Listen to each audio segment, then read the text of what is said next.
Ulitin ko lang, yung length ng hair mo, hindi na natin babawasan. Tama, no? So, ililayer ko lang at the same time.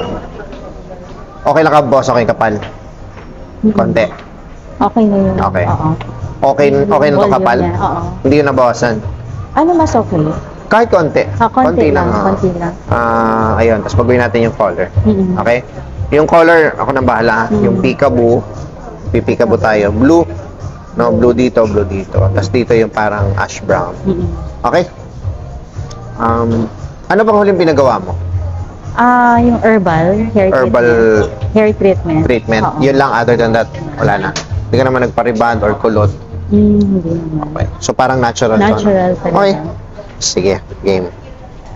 Okay na. Okay, final result. Up. Peekaboo tingnan mo, pakita mo to. Peekaboo. In fairness naman kahit papaano, majority pa rin niya is blue. Okay, but since kulang yung undercoat natin, ito yung pinaka nagawa naman ng paraan. Okay ba? Thank you. So ngayon, dito na tayo manggagaling. Now, if you want lighter, ang importante lang, alagaan mo yung texture at saka condition. We can go lighter as long as healthy yung hair. Okay?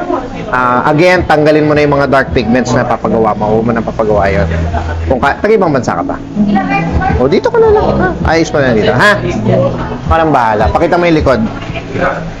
Ganda niya, Diba? Peekaboo. Yan. Ipindutin mo para luminaw. Lumayo ka. Ayan. Para makita. Ganda, Pak. Pag binagsak mo, punta ka sarap ulit.